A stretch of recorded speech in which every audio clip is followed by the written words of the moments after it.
What's up, VC, YouTubers, boys and girls, people around the world? This is Bobby with Spitting the Truth About Records. Today's video is about Nirvana's catalog, their most recent reissues and their older ones. Which ones are worth getting and which ones are worth not getting. For those of you that watch me, you know how I like to get down. I like to get down with the featured record of the day, which is Liz Phair's Whip Smart. For those cats who were around in the 90s, you know that song Supernova was played on MTV on a loop over and over and over again. Beautiful blue-eyed guitar player Liz Phair. This one is actually being reissued on clear vinyl right now. This is the black vinyl version. For those indie alternative 90s lovers, this is a good record for you to check out. Some may already know about it. I'm a huge fan of Liz Phair. I think she's criminally underrated. Whip Smart is a classic album, and to me, it's my favorite of Liz Phair. It's better than Exile in Guyville. Although that one is worth checking out too. Liz Phair's Whip Smart. Next up, Nirvana's Bleach. The most current single disc Bleach. Remastered from the original analog tapes, they say. This one comes with a sleeve, black sleeve, which is to protect the record. You get pictures of Kurt Cobain, Chris Novoselic, and Chad Channing. But where is Dave Grohl, Bobby? Dave Grohl was not with the band with Bleach. Bleach was recorded by Sub Pop for $500. Very inexpensive to record, so it is not a sonic masterpiece. This one, on this current remaster, they tried to pump up the bass a little bit. They tried to clean up some of the highs and the vocals, suck out the mid-range a little bit to make it sound better.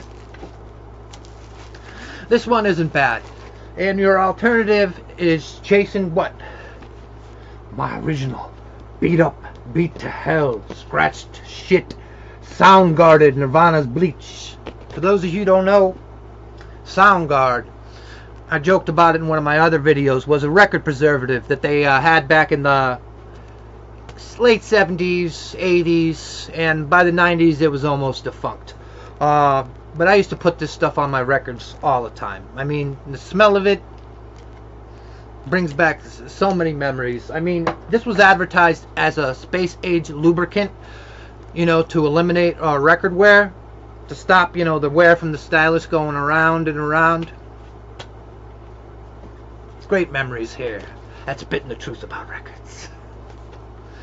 The original doesn't sound better than the most current reissue. My brain is hardwired to the original. That's what makes sense to me. It's a little more open and airy, and there's not as much bass. But for me, when I hear that, that's the record that I played over and over again when I was a kid. You know, when I get out of my Little League game, I'd be playing that. You know, so my brain's used to it. Is it worth the shelling out the couple $100 for a freaking punk rock original record? No, not at all. Get the original. Not the original. Get the most recent reissue single disc. You don't need to get the double disc. From what I've heard, it's not that much better. Like I said, the album is not a sonic masterpiece. Next up, I'm going to talk about the Nirvana's Palace pressing on Nevermind. This is important information I'm going to give. The Palace information was cut from the original analog tapes. This is the one you want to get. This is the best sounding version of Nirvana's Nevermind. There was an ORG pressing, but I mean, I heard the Palace uses the same exact stampers as the ORG. The ORG costs $100 to $200. Forget that. You can get this one for $25, but when it goes out of print, guys, this one is going to cost a lot of money. How do I know? Well, for 6 months it went out of print. And when it went out of print, the price of this skyrocketed. And they recently reissued this album as an anniversary thing cut from a digital file, and it does not sound half as good as this one. So if you see Nirvana Nevermind in your record store with that silver Pressed at Palace sticker, grab it, because it will go out of print and it will cost a lot of money. And if you want the best sounding version of Nevermind, this is it. If you already have it, then you're golden. The MFSL is not worth picking up on that one. There are a variation of other ones, also not really worth picking up. Next up is Nirvana's Incesticide. This was a greatest hits album that they basically put out, I think, in between Nevermind and In Utero to buy some time or something, or maybe it was between Bleach and I don't know, and Nevermind. But anyways, this has got a duck on the back cover. This has got a duck. Come on, this is worth getting just for that. You get a gatefold sleeve, 2 LP, pressed at 45 RPM. A lot of these songs are pretty good. You know, I listen to this record over and over again. It's probably not my favorite record of his, but for those of you who listen to Nevermind, you know the song Polly? You got Polly New Wave on this. Polly New Wave. You got Dive, Benison, Turn Around, Molly's Lips, Son of a Gun. I mean, there's a lot of good songs on this. Beeswax, Downer, Mexican Seafood. Kurt Cobain. Gotta love the names of his songs, huh? Next up, In Utero. This one is the In Utero Steve Albini mix. Now, for those of you who don't know, Steve Albini was the one who recorded In Utero. Steve Albini is a pro analog tape dude. He does not like using or recording in digital tape. He actually, you know, when digital was taking over, he went out and bought up all the analog tape he could afford just to save it, because he thinks it's a better format. He thinks it sounds better. I tend to agree with him on most cases. But this is his mix. This is what he thought In Utero should sound like. And it didn't end up getting like this because he sent the tapes to the producers. The producers brought Scott Litt from REM in to mix up some of the stuff and make it and clean it up and make it sound more, you know, radio friendly. But this is Steve Albini's mix. For some of you guys that just have to have everything. I'm one of them. When you put this one on, you will notice subtleties that will change the, you know, the way a lot of the songs sound. You will notice them. It's that, you know, much of a given.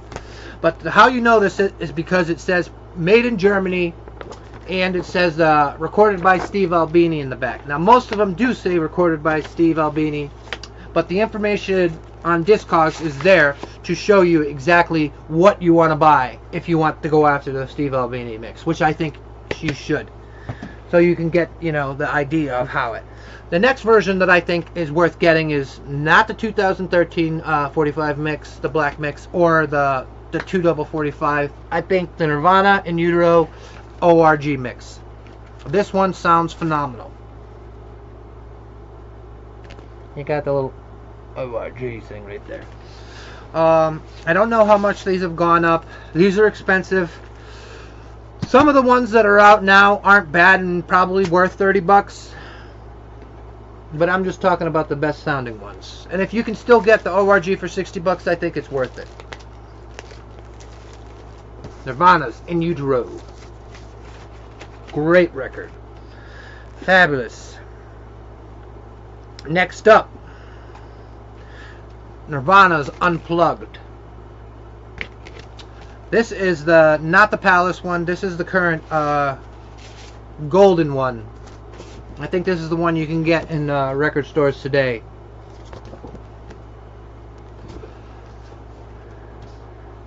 This one sounds good. This one is cool. You can differentiate these ones from the golden written in the stampers. This one was pressed at MPO. But yeah, this one sounds pretty good. This one's decent. Does it sound better than you know, some of the others?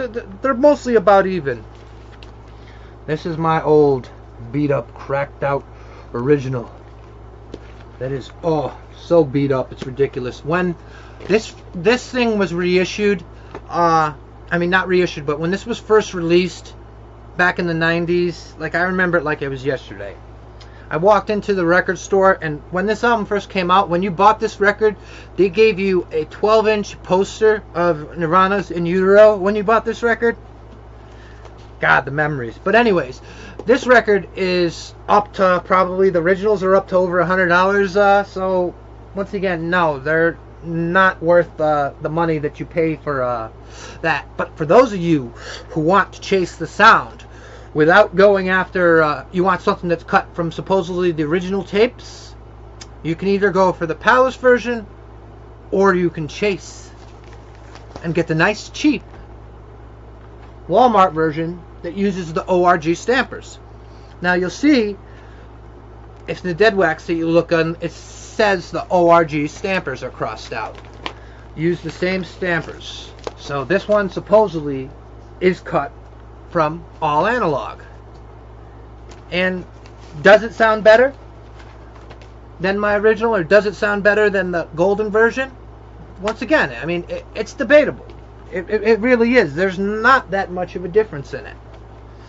The next up is the 25th anniversary one, spread over on 2 LPs. Now, right off the jump, guys, this one is spread over 2 LPs, so it is going to be louder. It is going to be, you know, more dynamic. But again, I mean, is it worth that much more?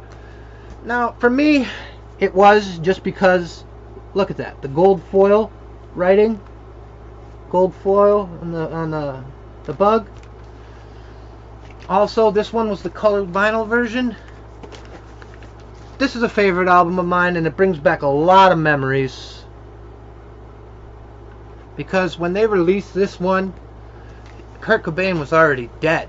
I mean, he recorded it when he was alive, but they didn't release it till after he was dead. So, I mean, it was like, it was really morbid and shocking when this came out. A lot of feelings were going around. So, this record, you know, brings up a lot of emotion for me and a lot of other 90s kids that were out there. And even if you've seen the Unplugged in New York live, or you've seen the videos of it, I mean, you can just listen to him. You can see the dude's withdrawing while he's performing. I mean, it's a great performance. The colored vinyl version. I think this one is out of print, but it was worth getting for me just because I'm a huge Nirvana fan. But like I said, the sound, if you can pick up the Target version, the purple vinyl, good sound on it, cut from tape, why not?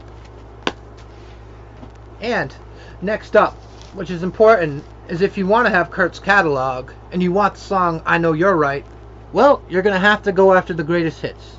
So I said, why not spend $23 and get the Nirvana's greatest hits on smoked out vinyl.